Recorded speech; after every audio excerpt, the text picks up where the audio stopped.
trying to get me off of a smaller pair or something like that. I thought that I think the that's a very fact that the reasonable ace play, came on the though. board helped our hand a I think lot he because we should were be the betting aggressor, turn at some which means we should frequency. have more Small bet, aces in our range. We have maybe ace 10, for 33 to example, and he 50%. doesn't. Um, I thought I could scare him off there. Okay, this So flop flop ace is 4-4 rainbow. devastating for me, I think. So I just check. This flop I should think it helps generally his be range a lot. fairly neutral. So I feel like anytime there's an ace, it can always helps his bet. I range. think range mostly wants to check. Checks. Maybe they're way ahead, way behind, or we just cut out one street of betting here with a check. So check is good. This turn check. I will also check back, so that caps my range. So sometimes I'm gonna have to bluff catch here with a queen eye if he bets river. Do we bluff the flush I here? think his most natural bluffs here are now gonna be kind of in the suited, like the suited high-low. So maybe like jack 3 suited, jack 2 suited. Let's do it. Gonna be hands Last time we were like bluffing, he called, but right. So the 10 is not a particularly great card because it actually blocks some bluffs. Could also have some flushes here, I think. I don't think he bets all his flush draws on the turn.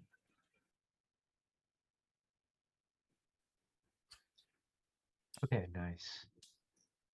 And then in theory, Is 1.5 maybe not in practice. Our next hand was this hand where I was in the small blind. Dealt queen of clubs, 10 of diamonds. I open, you called, and flop comes ace 4-4. I had jack of diamonds, 8 of clubs, jack 8 offsuit.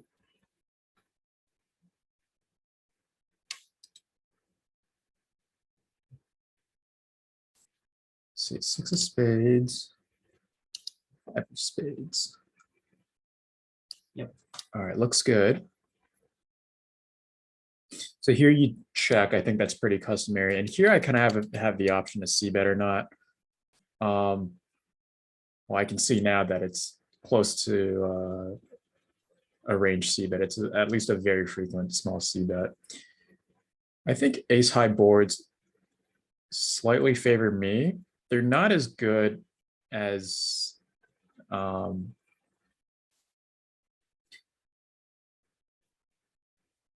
they're not as good as people usually think. And that's because while yes, I do have all the big aces in my range that are unique to me, one thing that is pretty present and common in your range is ace x2. So you're gonna have a lot of ace x. You're also gonna have a lot of this 4 is gonna hit you more frequently than it's gonna hit me. But generally speaking, on paired boards, my range should have an advantage. So I can see why it would call for a pretty frequent C bet. You can see that the hands that don't love C betting this flop are going to be your showdown, your unpaired showdown value. So your king high, your queen high. I would say, if you have king, queen, king, jack here, you can actually almost C bet this for value. They have to defend with a wide array of hands. If I were to C bet this, you'd have to defend with, of course, any pair. You'd have to defend with trips. That goes without saying. You'd have to defend with any sort of pocket pair that you have, which, because you didn't 3-bet, is really going to be limited to 6s and below. And then because this C bet is so small, the way you have to meet your minimum defense frequency is that you have to start pulling from things like king high and queen high to defend. So let me just show everybody what's going on here. If I bet 30%, you're going to have to continue a lot. You're going to have to continue all of these king highs. You're going to have to continue, well into queen high. You're going to have to continue a lot of hands that have some sort of backdoor potential. And so you can see here, the solver is actually betting these really big unpaired hands like king, queen, because it's essentially saying that this is a value bet. This is better than your calling. This is essentially beats, hands in your calling range. So that's kind of an interesting and um, unique facet of heads up. One thing to note here is that, as you get to worse king X, right, like all of a sudden it's betting less and less, and the reason is that you essentially are kind of value betting too thin at some point, at some threshold. um like king nine off, all of a sudden, it's quite a bit worse than king queen, as you just have a much smaller range of hands that can call and are worse, right? Like, you don't have the king queen, king jack, king 10 combos anymore. That can really call. So if you're value betting with king high and queen high, then how do you know if he doesn't have like a pair of aces, for example? Yeah, you don't know that he has a pair of aces, but uh, as with anything in poker, right? We have to think probabilistically. We don't think in absolute terms. We don't usually think like, oh, this thing is certain or that thing is certain. We rarely do that. We have to just think probabilistically. We have to think in terms of ranges. He could have a pair of aces. He could also have 8-2 suited. It really, really depends. And so on ace 4-4, my hand queen 10 off is probably checking more than range. Like I said before, it's kind of showdown value, but not quite good enough to value bet, despite some of these other hands, value betting. So then we move on. Flop one check. Turn. What are your thoughts on this turn here? So the turn was a 6 of spades. Well, it was pretty much air for me, but I think I have more sixes in my range. But I still just checked because I didn't really see a reason to bet. Yeah, I think we have the same amount of sixes in our ranges. But the thing is that you probably have a higher proportion because I have, my range also includes a bunch of big cards too. You also So, might have some suited connectors, right? Or right, yeah, I will have suited 7, 8. connectors, and typically, you actually won't in theory. You also probably won't have very many like 8-6 suited, for instance, 9-6 suited. But that aside, I think this is typically going to be a node where I think it's perfectly fine to check jack 8. I think solver is, yeah, I mean, solver is more or less playing it that way too. It's acknowledging the idea that I think it's not quite bad enough to be a bluff, and and the number of value combos that you can really represent on this kind of paired rainbow board through the turn is not that abundant. Of course, you do have all these aces. You still have a lot of fours, but it's not so abundant that you need to start betting jack high as a bluff, right? I think generally speaking, the greater range advantage you have, the more often you want to bluff, and the more you want to pull from the bottom of your range. If you think about it,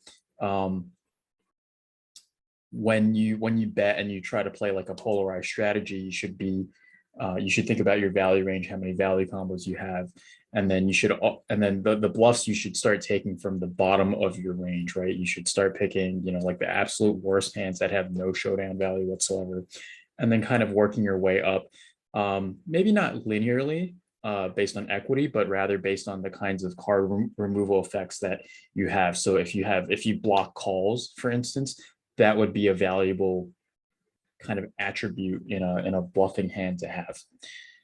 So you're saying in like when a pair comes on the board, like the fours on the flop, I could be bluffing Well, the lower part of my range. you are supposed to check your entire range to me. As the pre-flop defender, you're supposed to, check your entire range to the aggressor, because this board kind of just favors the aggressor. You're out of position. Because it's paired. Yeah, because it's paired, because, like there's also an ace on the board. Generally speaking, this is going to be a favorable flop for me. And the other factor, like I mentioned, is that you're out of position. So these factors combine, when you are out of position and you are at a range disadvantage, you don't want to go and bet into your opponent. You Yeah. want to just check. You want to see what your opponent does. You don't want to split your range up. When I check back, you can see my range is actually, pretty condensed, right? It's pretty condensed to the hands that want to check the most often on this flop are going to be either like the weak aces, right? Like you can see the best aces actually want to bet. And then as you kind of decrease in strength of your ace, you want to bet less often. And then I have a bunch of hands that are like, pocket pairs want to check a bunch. So that would be medium strength on an ace high board. These queen high, king high hands want to check a bunch. So when you think about my range, it's essentially condensed into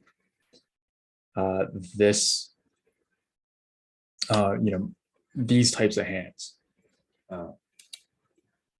So yeah, so then and only then do I consider bluffing after you've condensed your range. Yeah, my range, well, my range is now condensed because I checked. Yeah. And your check didn't do anything to your range, right? You checked your entire range to me. So you can still have the fours, you can still have, every single ace X that was in your range. But it also means that you can still have all of your trash hands too, all of your trash hands that totally whiff the flop. And then, now we get to this turn and like are totally whiffing as well. And you will see those trash hands are the ones that you want to mix in as bluffs, right? Think about your range here. The hands that really didn't connect well with this flop whatsoever are going to be these hands, especially the ones that are two spades, the suited high-low type hands, especially the ones with no backdoor flush draw. These are the ones that are absolute garbage on this flop. And so you carried all this garbage onto the turn. And these hands are so low EV that essentially you want to mix them in with your value hands the solver wants to balance its betting ranges by taking these types of, super garbage hands and then turning them into bluffs. Right. Yeah, exactly. So, you do have a fair amount of value that's still remaining, right? Like these hands can all value bet the turn. Any fours can value bet the turn as well. But if you think about, like what proportion of your range this is not so massive that you need to start bluffing as high as Jack 8, right? Like if you thought about your value and then you said, okay, like, for every value I'm going to have on this turn, I'm going to have one combo of bluff, one combo of, zero or low equity bluff. You would start pulling from these horrendous hands first, like 10-2 suited, 9-2 suited, 8-2 suited, 7-2 suited. And then you go up, right? Like 10-3 suited and then 10-4 suited. You take a lot of these hands and just turn them into bluffs. Well, fours aren't bluffs, but yeah, I think you get the point. Yeah. So when we check the outplay here, I think it's no surprise that you actually see like, okay, these fours are betting big for value. And then you're balancing that by like taking these gut shots and you're also betting big with them too. Right? Like you can't win at showdown with 5 high, but you can bluff or and if you get called, you can actually improve to a straight. So does the fact that the turn was a 6 of spades change the, like, does the 6 of spades make it more or less conducive to bluffing for me? As opposed to say what? For what card? example, let's say an ace of spades. If the board comes with an ace, then the board is even more locked down than it is. And you would actually have fewer value bets, so you'd have to bluff less often, right? So I Right. think it would be like you would bet less often. And the ace would Is my favor your guess. range, right? Not necessarily, because think about it. I do bet some of my aces. Most of my range is still things like Oh, right. it is still things like king high, queen high, like jacks, tens, nines, things like that. And then I do have a smattering of hands that contain an ace would have turned a full house on an ace. I think we can show what that looks like. So here, see that you would check 52. On an ace turn, you would check 72. And then all of a sudden, Oh, you see these hands that were bluffs earlier, you don't bluff them anymore because you just can't represent as much value, right? With the Right. 6, you can actually say like, oh, I have a 6, I'm going to bet that for value, yeah, right? Or I'm going to, like, 6s want to bet because they get protection from, the part of my range that is 2 overcards, the king high, queen high, that and has then, the chance to improve on the river. and then if the turn is like, let's just say if the turn is a backdoor flush, like a 2 flush board completing card, would that change anything? Like if it's, for example, heart, So if this is a heart, should then, I be bluffing? well, you'd have to change the the sort of composition of your bluffs, right? You would still see a lot of these areas lit up in red, but the hands that really want to bluff here are the ones that have 2 hearts, and then the hands that don't, for instance, have 2 hearts are going to want to bluff less often. So let's just change this to the 6 of hearts, and you'll see what happens. We can just pick a random hand here, jack 3, for instance, jack 3 of hearts. Jack 3 of hearts is high frequency bet. But if you don't have, the hearts, you're going to be checking. You're going to be checking at a higher frequency than if you did. So it's kind of like a semi bluff. Yeah, that's right. Okay, so you check here, and then I have the option to bet my queen 10 of diamonds, but I figured that, we're kind of heading towards showdown. Like my queen 10 has good showdown value, and you can see that queen 10 here is a pure check according to the solver. It likes checking the queen highs. It's basically saying that, when you check, it removes a lot of value from your range, so you can't really have a lot of 4s anymore, because while you do slow play some, you are supposed to bet those at a pretty high frequency, right? So it takes a good amount of 4s out of your range. And then it also takes some aces out of your range. And so here, queen high is good enough to check down. I think king high is actually good enough to value bet. I think what I was seeing was that king high is good enough to value bet here, right? It even bets down to king 3 offsuit. Wait, I think I bet on the river. Yeah, you did bet on the river. So Oh, so this is the turn. I just check back. Queen 10 wants to check. Looks fine. Oh.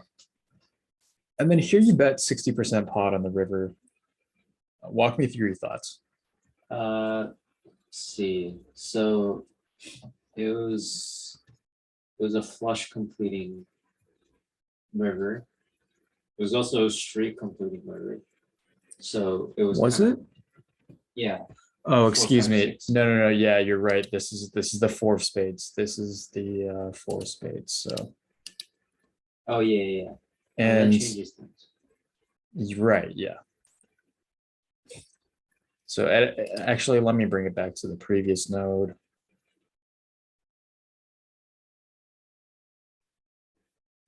I guess it wants to still bet, but let's see the composition. Okay. King of spades wants to bet less often. I think that's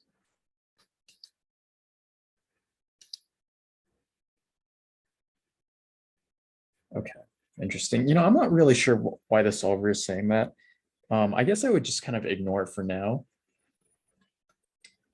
I mean, I could conjure a guess, which is that when you bet with the king of spades, a lot of their calls, if you don't bet with the king of spades, they can still call with king of spades, X of spades, and have a worse flush draw, for instance, that calls, a worse king with a flush draw that calls. When you bet with the king of spades, what you're doing is you're kind of ruining your showdown value. And when they do call, they're less likely to have a flush draw and more likely to have some sort of main hand, some sort of pair or whatnot. But that's just my conjecture. I'm not totally sure if that's actually what is happening there. So, okay, this river completes the flush. You had Jack 8 of. Jack of diamonds, club, 8 of clubs. Okay, so you had Jack 8 offsuit. Yeah. Okay, thoughts on betting this river, thoughts on Yeah. picking the 60% sizing. So it was a flush completing and straight completing. So I thought if I'm gonna balance my range, I might.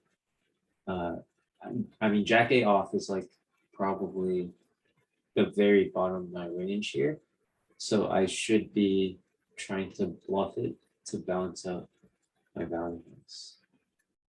And the 60%, I mean, honestly, I don't really know sizing, so I just chose 60% just because I felt like it was a good enough number for you to fold.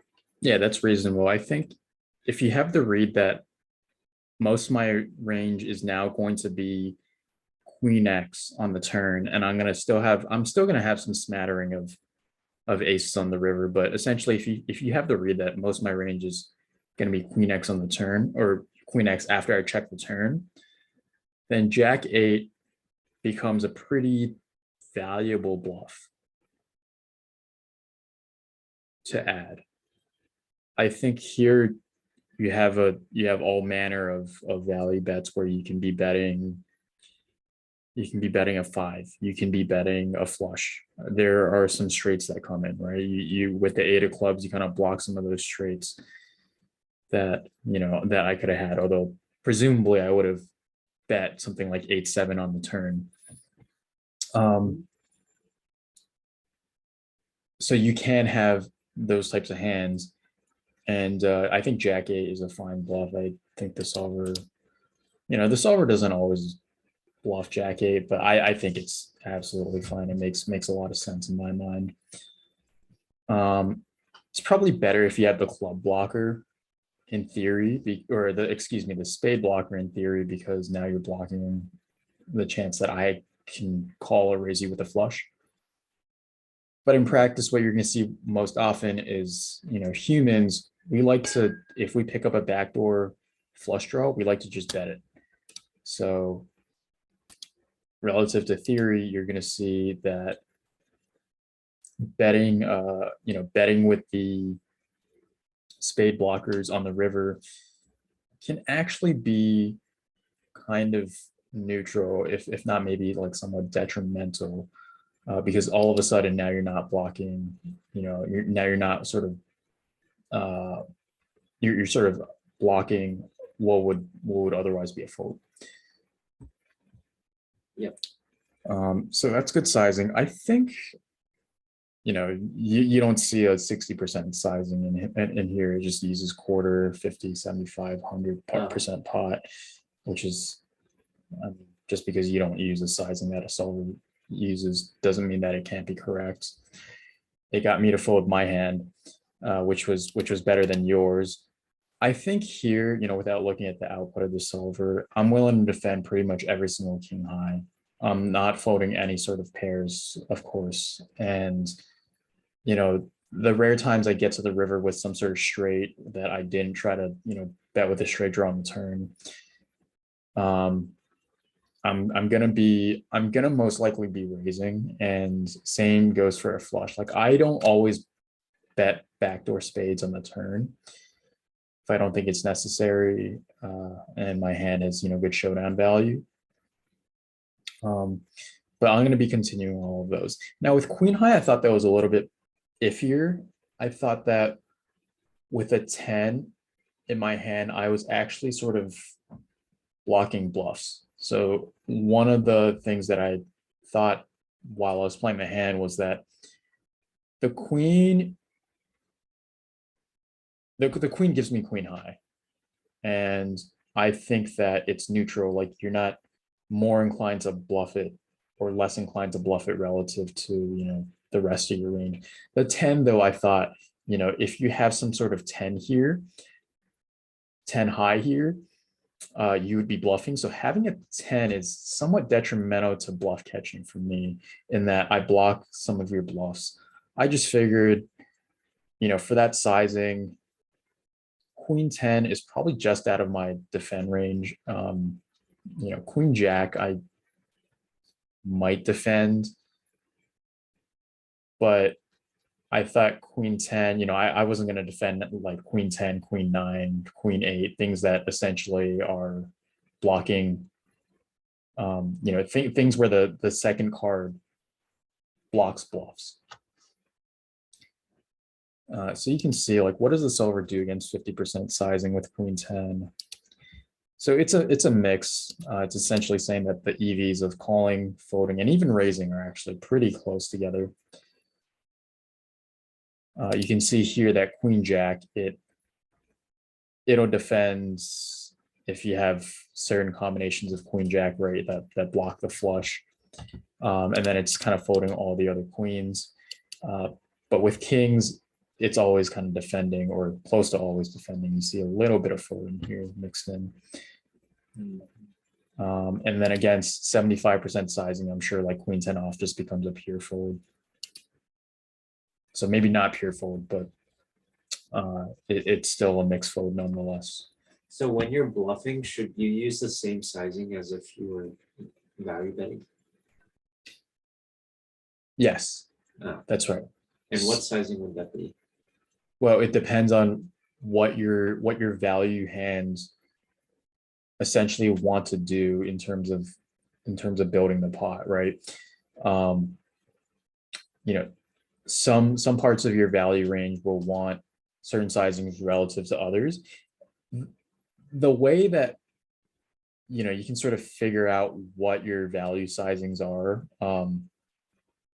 or what kinds of sizings your value range can play in certain spots, is you have to think about the villain's range and kind of what they can call.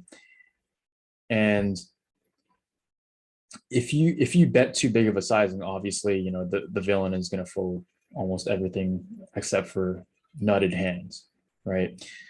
But if you theoretically, if you bet, for instance, pot, then the opponent has to defend 50% of their range. And essentially, there's complex mathematical equations to sort of figure out, what the optimal bet sizings are for certain hand classes on certain boards and things like that. On a board like this, I'm not privy to any of that knowledge. I just kind of intuit what the right sizings are for certain spots. I would say on a board like this, the hands that want to overbet are like the rare full houses that you might have. Your really strong flushes, even your weak flushes, I think can get overbet.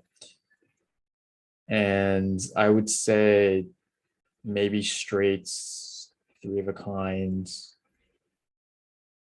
those can get 75% pot, and then like any other pairs can go for like either 50 or like can go for block. So with a 5 you might go for a 25% sizing. With an ace you might go for 50% sizing.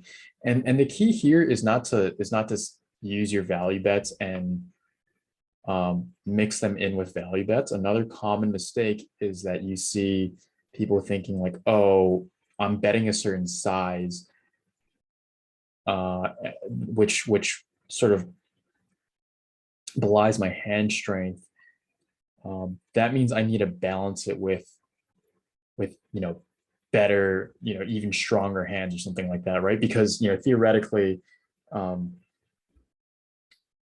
that seems like intuitively correct, right? For instance, we balance checking ranges, which are essentially betting zero, with strong, like really strong hands and, kind of medium strength or, like trash hands, right? So why don't we, balance other sort of bet sizes with that? The reason is that the reason is that essentially you don't want to balance your value bets with other value bets. You want to balance your value with bluffs, right? So for every sizing that you use, even 25% sizing, you need to balance it with some proportion of bluffs. Obviously, for the smaller bets, you're going to have a lot fewer bluffs, and for the bigger bets, you're going to have a lot more bluffs. That's essentially, all the advice I can give on that.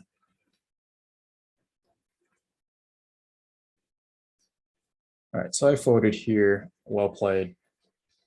I think the next